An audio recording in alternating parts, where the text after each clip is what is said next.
শাকিব খানের বিপিএল দল ঢাকা ক্যাপিটালসের অধিনায়ক করা হলো মোহাম্মদ মিথুনকে। তবে কি আমাদেরকে আবারও হতাশ করতে চলেছে শাকিব খানের ঢাকা ক্যাপিটালস? কেন এই কথা বলছি চলেন বিস্তারিত আলোচনা করি আজকের এই ভিডিওতে। আপনাদের সাথে রয়েছি আমি ওয়াসিম। শাকিব খান এমনিতেই তিনি ঢাকায় সিনেমার নাম্বার 1 তারকা। তার প্রতি তার ভক্তদের প্রত্যাশা চাওয়া পাওয়া সবসময় বেশি থাকে।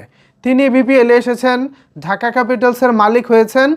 এটা শোনার পরেই শাকিব খানের ভক্তরা ঢাকা ক্যাপিটালসের উপর এক কথায় হুমড়ি খেয়ে পড়েছিলেন গত বছর। আমাদের চাওয়া পাওয়া প্রত্যাশা ছিল শাকিব খান দারুণ একটি দল গড়বেন এবং সেই দল নিয়ে বিপিএলে চ্যাম্পিয়ন হবে। কলকাতা নাইট রাইডার্সকে যেমন শাহরুখ খান মাথা উঁচু করে দাঁড়াতে সহযোগিতা করেছে, শাকিব খানও ঢাকা ক্যাপিটালসকে মাথা উঁচু করে দাঁড়াতে সহযোগিতা করবেন বলেই আমরা আশা করেছিলাম। আমরা ভক্ত সমর্থকরা ঢাকা ক্যাপিটালসের জার্সি কিনে সবাই পড়েছিলাম, কিন্তু ফলাফল ছিল শূন্য। প্রথম আমাদের স্বপ্নটা মাটি হয়ে গেছে। আমরা ধারণা করেছিলাম ওকে ফাইন, প্রথম আসর নিজেদেরকে গুছিয়ে নিতে একটু সময় লাগবে, টিমটাকে সময় দিতে হবে, ওকে কোনো সমস্যা নেই, আমরা না হয় আগামী বছর ফোকাস করব। তো প্রথম বছরের এই গেল একটা ব্যাপার।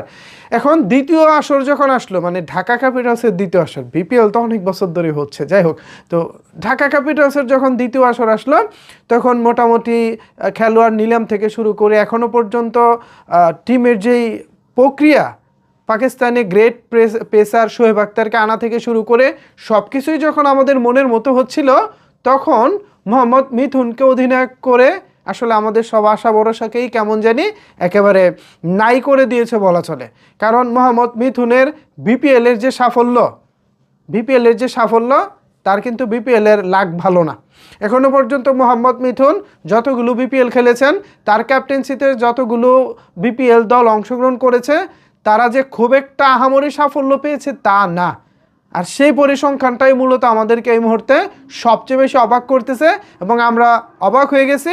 পাশাপাশি আমরা ভয় পাচ্ছি শাকিব খানের এই দলটা না গত বছরের মতো আবারও আমাদেরকে হতাশ করে। এখন টিম ম্যানেজমেন্ট নিশ্চয়ই যেটা ভালো মনে করেছে সেটাই করেছে। আমাদের দর্শক ভিউয়ার্সদের যেই প্রত্যাশা থাকে, সেই প্রত্যাশার কাছে হয়তোবা টিম ম্যানেজমেন্ট আসতে পারেনি। তবে দিন শেষে যেহেতু দলটা শাকিব খানের, এছাড়া আমরা নিজেরাও ঢাকা ক্যাপিটালসের সমর্থক, কারণ আমরা ঢাকা বিভাগেরই মানুষ, সো আমরা চাইলেও তার দলের বিপক্ষে যেতে পারি না বা দলের বিপক্ষে যাওয়ার আমাদের কোনো ইচ্ছেও নাই। দলটা যেহেতু ভালো আছে, পুরো দলের স্কোয়াডটা যেহেতু ভালো আছে, আমরা আশা করতেই পারি দারুণ কিছুই হবে। এখন দেখা যাক দিন শেষে কি হয়। ভিউয়ার্স, এ বিষয়ে আপনারা কি ভাবছেন? কেমন হতে পারে মিথুনের নেতৃত্বে শাকিব খানের ঢাকা ক্যাপিটালসের বিপিএল যাত্রা? আমি কিন্তু খুব একটা আশা রাখছি না, তবে দল হিসেবে সাপোর্টও ছাড়ছি না, এই আর কি আমার অবস্থান। এ বিষয়ে আপনাদের মতামত কি জানাতে পারেন নিচের কমেন্টস বক্সে। ধন্যবাদ সবাইকে এতক্ষণ আমার সাথে থাকার জন্য।